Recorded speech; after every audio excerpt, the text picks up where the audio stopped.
जय मसीह की। शुभ संदेश टीवी के सभी दर्शकों को प्रभु यीशु में मेरा अभिनंदन। प्रेयर टाइम के एक और एपिसोड में आप सभी का स्वागत है। साल 2020 हम सभी के लिए बहुत अलग रहा पिछले कुछ सालों से। विश्व भर में देखें तो शायद इस साल को उतने आनंद के साथ नहीं याद किया जाता। हाँ, ये कोरोना वायरस नामक एक महामारी ने सारे संसार को अपने हाथों में ले लिया है और हम देखते हैं कि लोग इस कारण बहुत सी दिक्कतों का सामना कर रहे हैं। बहुत सी बीमारियां, लोग बीमार होकर मर रहे हैं, परेशानियां हैं, आर्थिक परेशानियां हैं, लोग अकेले हो गए हैं। अपने एक सामान्य जीवन को न जी पाने के कारण मानसिक तनाव में भी हैं और कई बार हम हिम्मत हार जाते हैं। हमारे जीवन में जब मुश्किलें आती हैं तो हम सोचते हैं कि क्यों मेरे जीवन में ऐसा हो रहा है। जब हम प्रभु में बढ़ने की कोशिश करते उसी समय हमारे सामने अड़चनें आती हैं। हमें लगता है कि जब हम प्रभु में बढ़ना चाह रहे हैं तभी मुझे मुश्किलें आती हैं। जब मैं एक नियमित प्रार्थना का समय निकालने की कोशिश कर रही हूँ या कर रहा हूँ तभी मेरे जीवन में परेशानी आती है।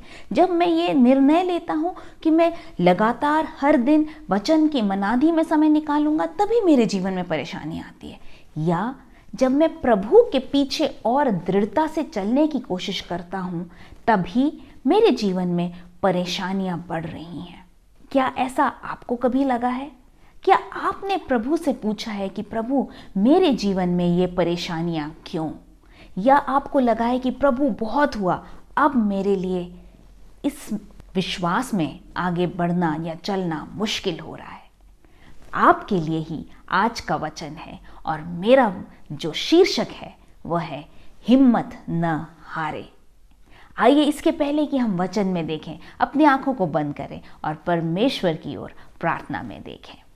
स्वर्गीय पिता परमेश्वर, प्रभु, हम जानते हैं कि आप हमसे प्रेम करते हैं और आपकी उपस्थिति जहाँ 2 या 3 आपके नाम में एकत्रित होते हैं वहाँ है।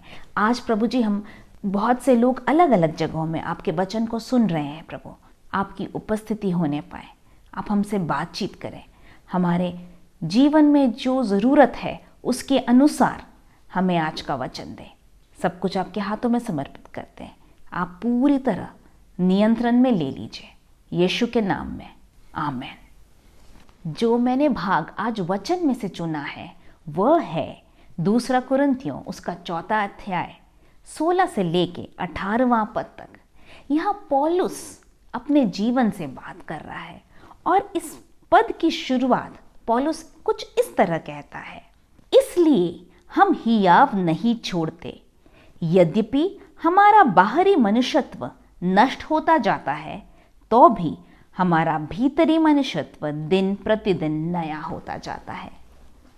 यहाँ पौलुस कह रहा है हम हार नहीं मानते या हियाव नहीं छोड़ते। इस संसार में हमें बहुत सी तकलीफें ज़रूर सहनी पड़ती हैं। यीशु मसीह ने स्वयं यूहन्ना 16:33 में कहा है, इस संसार में हमें क्लेश होंगे किंतु दाढ़स बांधो क्योंकि मैंने संसार को जीत लिया है। जब उसने कहा कि इस संसार में तुम्हें क्लेश होंगे तो वो क्या कहना चाह रहे थे?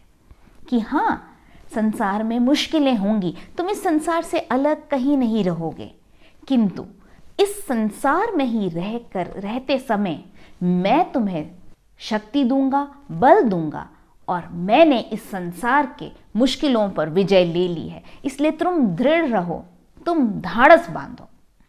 ऐसा ही 1 कुरिन्थियों 10:13 में ये भी लिखा है कि कोई भी ऐसी आजमाइशें हमारे जीवन में नहीं आती जो मनुष्य के लिए आम नहीं है, किंतु परमेश्वर विश्वास योग्य है और वो क्या करता है, हमारी हर तकलीफों के बीच में वो एक राह बनाता है ताकि हम उसमें से विजयी होके निकल सके।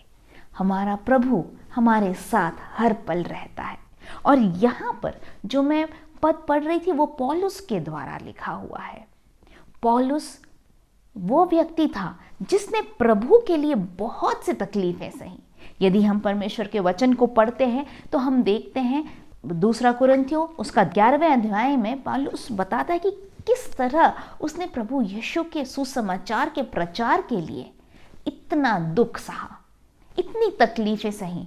या यदि हम दूसरा कुरिन्थियों 11वां अध्याय उसके 24 से लेके 30वें पद तक देखें तो यहाँ पर लिखा हुआ है, वो कहता है कि उसने 5 बार यहूदी के यहाँ तो 39 कोड़े खाए, कम से कम 3 बार बैंतें खाई, और कहा है कि एक बार उसको उस पर पथराव किया गया और सोचा गया कि वो मर गया, उसको छोड़ दिया गया। तो इस तरह, और उसकी नाव जिसमें वो सवार था वो कई बार टूट गई, और इस तरह अलग अलग तकलीफ़ें उसने परमेश्वर के वचन के लिए, प्रभु यीशु के सुसमाचार के लिए सहा। और वो उस पूरे अध्याय को यदि हम देखते हैं तो वो पूरी बताता है, एक लिस्ट के रूप में, एक सूची के रूप में उसने दिया कि किस तरह उसने क्लेश सहा, किस तरह दरिद्रता, किस तरह भूखमरी, किस तरह तकलीफ, उस सब के बीच में भी इतना कुछ सहने वाला व्यक्ति कहता है कि ढाढ़स बांधो, हम हिम्मत नहीं हारते, हम हियाव नहीं खोते।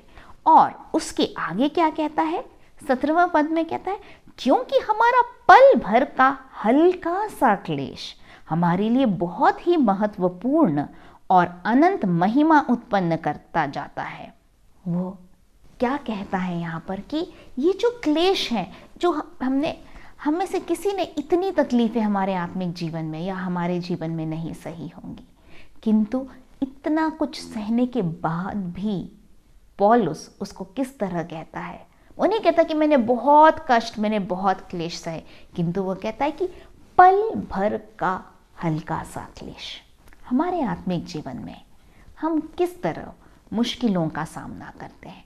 जब हमारे जीवन में तकलीफ आती है तो क्या हम उस तकलीफ की ओर ही अपनी नज़रों को रखते हैं और हम अपने आप के लिए दुखी होते रहते हैं? क्या हम परमेश्वर से सवाल करते हैं कि मेरे जीवन में ऐसा क्यों, दूसरे तो खुश हैं? क्या हम दूसरों के जीवनों के साथ अपनी तुलना करते हैं? आज मैं आपके साथ कुछ बातों को बांटना चाहूँगी कि जब हमारे जीवन में मुश्किलें आती हैं तो हमें किस तरह उसका सामना करना चाहिए। सबसे पहले तो हमें याद रखना चाहिए कि हमें हिम्मत नहीं हारनी है। जैसे पौलुस ने कहा, हमें हियाव नहीं छोड़ना है। और इसके अलावा हमें हिम्मत हारे बगैर कुछ बातें जो हमें ध्यान रखनी है, मैं उसको आज के दोपहर आपके साथ बांटना चाहूँगी। सबसे पहली बात, प्रभु में दृढ़ बनो, प्रभु में बलवंत बनो। पौलुस लिखता है एफेसियों की पत्री उसके 6वें अध्याय और 10वां पद। अगर हम 6वें अध्याय के 10वें पद से आगे को पढ़ें तो आत्मिक युद्ध के हथियारों के विषय में लिखा है, और यहाँ पौलुस शुरुआत ऐसे करता है, इसलिए प्रभु में और शक्ति के प्रभाव में बलवंत बनो। सबसे पहले प्रभु में और उसकी शक्ति या उसके सामर्थ्य में बलवंत बनने के लिए कहता है। तो पहली बात, जब हमारे जीवन में मुश्किलें आती हैं तो इसके बजाय कि हम प्रार्थना करना बंद कर दें या हम वचन पढ़ना बंद कर दें या ठीक है अब मैं कलीसिया नहीं जाऊंगा, मेरे जीवन में बहुत मुश्किलें आ रही हैं, या प्रभु में नहीं बढ़ूंगा, या प्रभु से गुस्सा करने के बजाय या सवाल करने के बजाय सबसे पहले प्रभु में बलवंत होना है। हमें क्या करना है?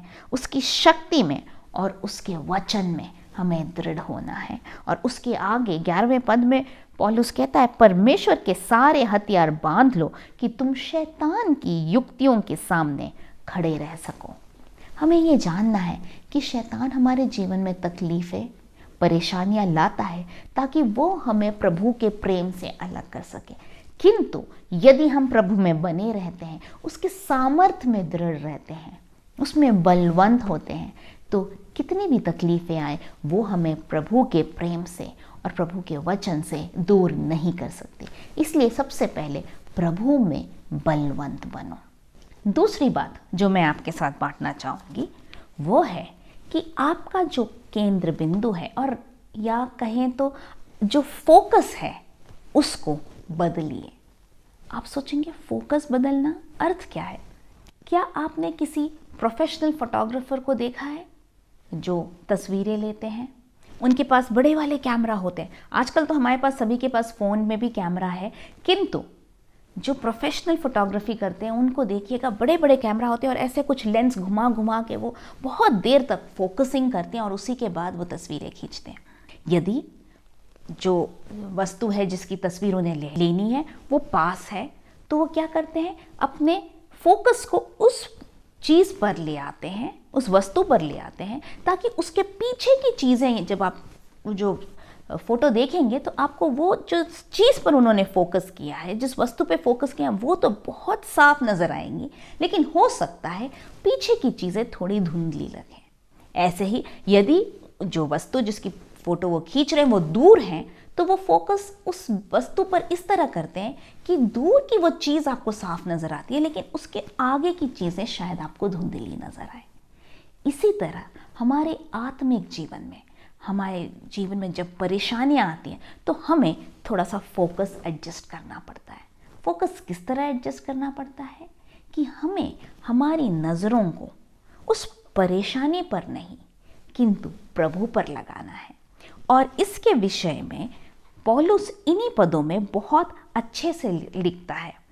18वें पद में कहता है, और हम तो देखी हुई वस्तुओं को नहीं परंतु अनदेखी वस्तुओं को देखते हैं। वो कह रहा है पौलुस किस तरह अपनी तकलीफों में याव नहीं खोता, किस तरह वो दृढ़ बना रहता है, क्योंकि उसकी नज़र, उसका फोकस इस संसार की चीज़ों पे नहीं है, देखी हुई चीज़ों पर नहीं है।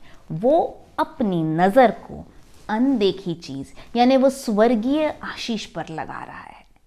तभी तो वो कह रहा है कि ये पल भर की तकलीफ़ें या पल भर का हल्का सा क्लेश हमारे लिए बहुत ही महत्वपूर्ण और अनंत महिमा उत्पन्न करता जाता है। मेरे प्रियो, ज़रूरी है कि हम अपने फोकस को बदलें। जो चीज़ें दिखती हैं, जो क्लेश हमें आज दिख रहे हैं उस पर नहीं, किंतु वह महिमा जो हमें दिखता नहीं है उस पर अपनी आँखों को लगाएं। दूसरी चीज़ है जो मैं पढ़ूंगी, रोमियों की पत्री उसके 8वें अध्याय के 18वें पद में पौलुस कहता है, क्योंकि मैं समझता हूँ कि इस समय जो दुख और क्लेश उस महिमा के सामने जो हम पर प्रकट होने वाली है कुछ भी नहीं है। यहाँ दूसरी बात, पहले अपने फोकस को सही करें, अनदेखी हुई चीज़ों से हटाकर आँखों को अनदेखी चीज़ों पर लगाएं। दूसरी बात जो है फोकस सही करने में है कि जो सही तुलना करें, मतलब जो परेशानियां हैं उसकी तुलना में जो महिमा हमारे लिए है वह बहुत बड़ी है। इसके लिए मैं आपको एक उदाहरण देना चाहूँगी। यदि मैं आपको ये 10 रुपये का नोट दिखाऊं और मैं कहूँ कि क्या ये 10 रुपये की कोई अहमियत है, यदि आप में से किसी का एक 10 रुपये का नोट गुम जाता है या गिर जाता है कहीं, क्या आप उसे ढूंढने की कोशिश करते हैं?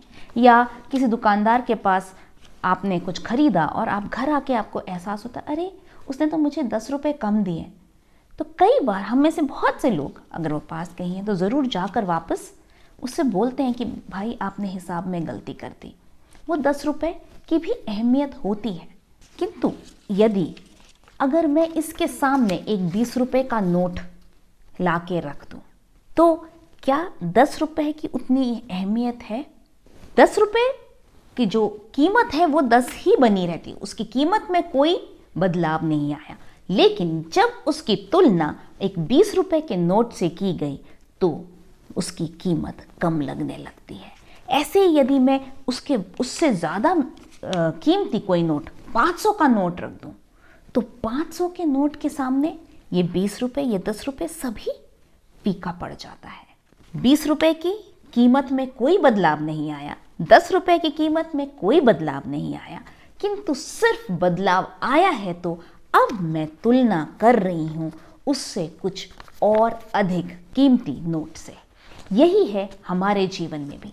हमारे जीवन में जब क्लेश आते हैं तो यदि हमारा पूरा ध्यान उसी पर रहे तो हमें बहुत भारी लगता है, किंतु जब हम इसकी तुलना उस महिमा में से करते हैं जो हमारे लिए रखा गया है, जैसे वचन में लिखा है, क्योंकि मैं समझता हूं कि इस समय के दुख और क्लेश उस महिमा के सामने जो हम पर प्रकट होने वाली है कुछ भी नहीं। पौलुस इसीलिए मुश्किलों का सामना कर सका क्योंकि उसने सही तुलना की। उसने जान लिया कि वो महिमा जो स्वर्ग में है उसके लिए, वो इन क्लेशों के से तुलना में बहुत बहुत अधिक है। तो सबसे पहली बात, जैसे मैंने कहा, अपने प्रभु में दृढ़ हो जाएं। दूसरी बात, फोकस को सही करें, और उस फोकस में क्या करना है, हमें देखी हुई वस्तुओं पर नहीं, अनदेखी हुई चीज़ों पर। और दूसरी बात, हमें जो इस क्लेश के सामने उस महिमा के ऊपर नज़र लगाना है जो हमारे लिए प्रभु में रखी है। तीसरी बात है, हमारी प्रतिक्रिया को बदलें। आप सोचेंगे प्रतिक्रिया को किस तरह हम बदल सकते हैं? पौलुस क्या लिखता है? फिलिपियों 4:4 में पौलुस कहता है, प्रभु में सदा आनंदित रहो। मैं फिर से कहता हूं, आनंदित रहो। जब हम मुश्किलों से हो के गुजरते हैं, इसके बजाय कि हम उस मुश्किलों की ओर देखें, उसके बारे में कुड़कुड़ाएं या प्रभु से सवाल करें कि हम अब प्रार्थना नहीं करूँगा, मैं वचन नहीं पढ़ूंगा क्योंकि मैं जितना भी करता हूँ मेरे जीवन में परेशानी ही आती है, इस तरह के बातों को न करते हुए प्रभु में हम आनंदित हुए। याकूब 1 के 2 पद में ऐसा लिखा है, हे मेरे भाइयों, जब तुम नाना प्रकार की परीक्षाओं में पड़ो तो इसको पूरे आनंद की बात समझो। याकूब यहाँ कहता है कि परेशानियों में आनंदित रहो। प्रभु यीशु ने भी तो कहा था, मत्ती 5:12 में हम पढ़ते हैं कि जब तुम विरोध सहो, मेरे नाम के खातिर तुम तकलीफ सहो, तो उसमें आनंदित हो। लूका 6:23 में भी यही लिखा है, जब मेरे नाम के खातिर लोग तुम्हारा विरोध करें, तुम्हें तकलीफ पहुंचाएं, तो तुम उसमें आनंदित रहो। इस विषय में मैंने एक कहानी सुनी थी, एक चिड़िया की कहानी थी। ये चिड़िया एक रेगिस्तान में रहती थी, जहाँ रेगिस्तान के बीच में एक कुंड था, उसके चारों ओर हरे भरे पेड़ थे। भले ही रेगिस्तान में बहुत गर्मी थी, किंतु इस कुंड के पानी और उस पेड़ों की छांव के कारण ये चिड़िया आराम से रह रही थी। किंतु एक समय आता है, एकदम से परिस्थितियाँ बदलती हैं कि धीरे धीरे उस कुंड का पानी सूख जाता है।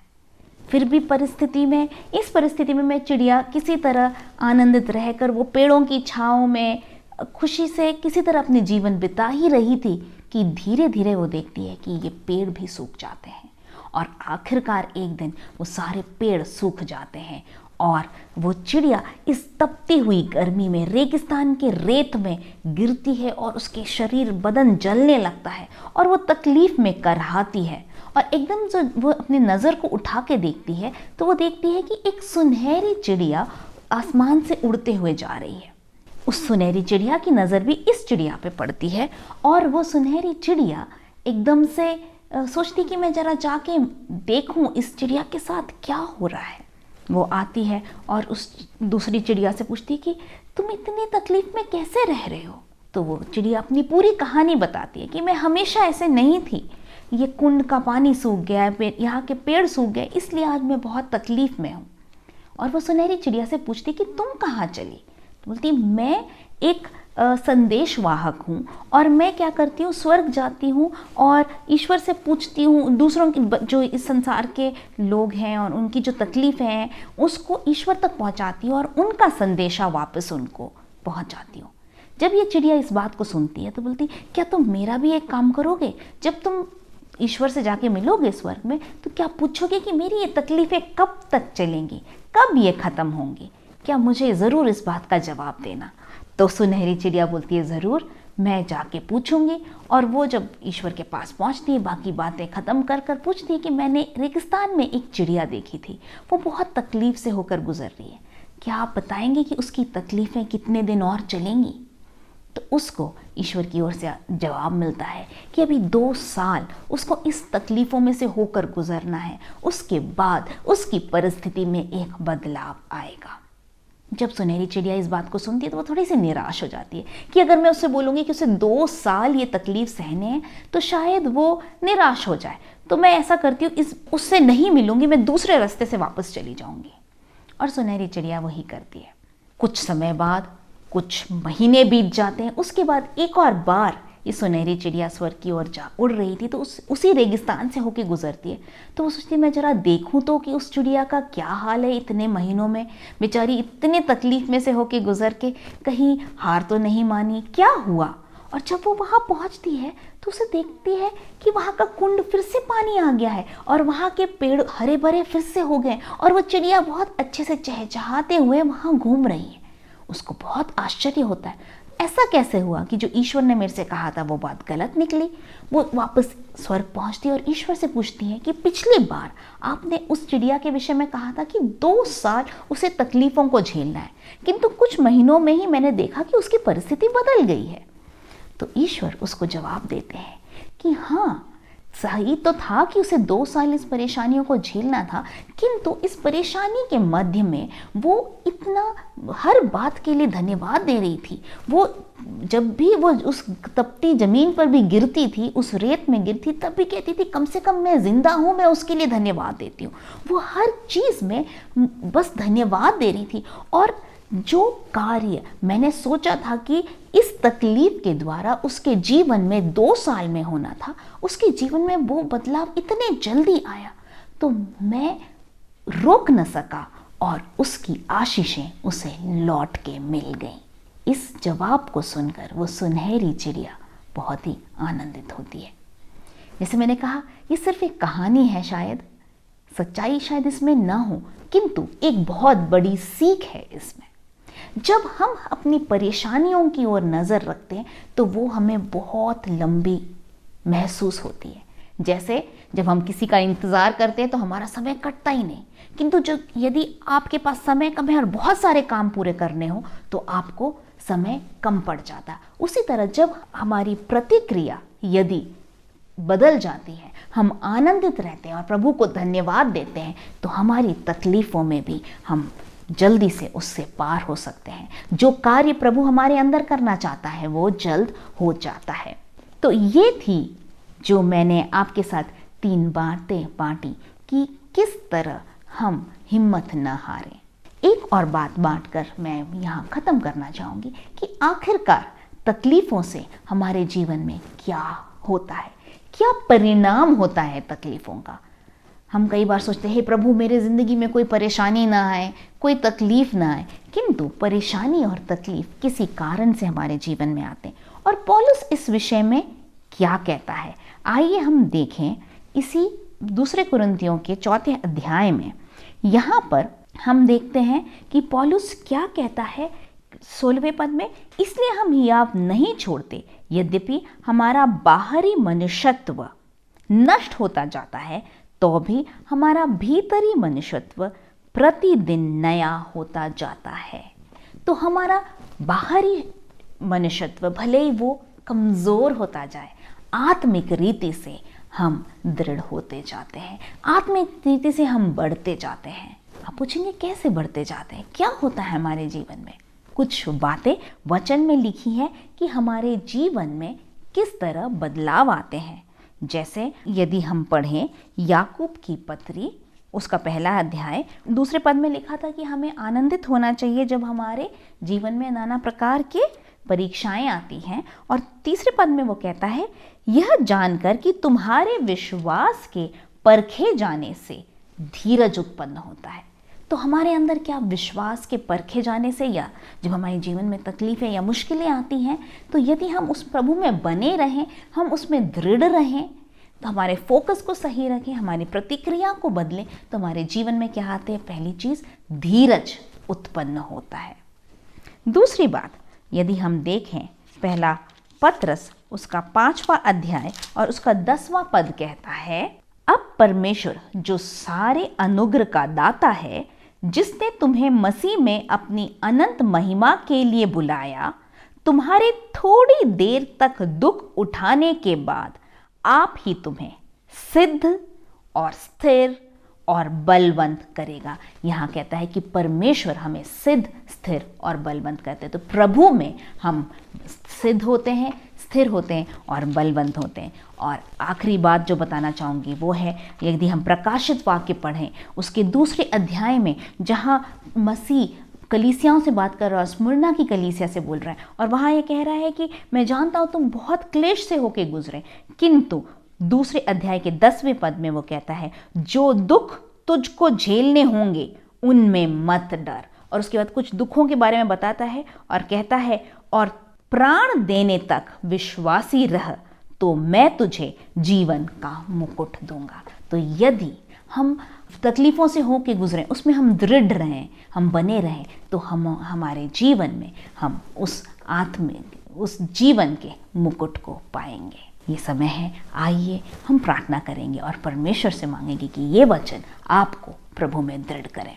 स्वर्गीय पिता परमेश्वर, धन्यवाद आज के वचन के लिए। हम मांगते हैं कि आपके बच्चे जब इस वचन को सुनते हैं प्रभु जी, वो आत्मिक रीति से दृढ़ होने पाए। तकलीफ़ों में भी प्रभु जी अपने फोकस को आप पर रखें, ताकि प्रभु जी चाहे तकलीफ उनके जीवन में आए क्यों ना आए, वो उसमें से जयवंत होकर निकले और प्रभु जी उस जीवन के मुकुट को पा सके। हमें शक्ति और बल दे। आदर और महिमा आपको देते हैं, यीशु के नाम में इस विनती को मांगते हैं। सुनिए और ग्रहण करिए। आमीन। प्रभु आप सभी को आशीषित करे। यदि आपके कोई प्रार्थना के विषय हैं तो आप हमें स्क्रीन पर दिखाए गए नंबर पर कॉल कर सकते हैं और हमारे प्रार्थना योद्धा आपके लिए प्रार्थना करेंगे। प्रभु आप सभी को आशीषित करें।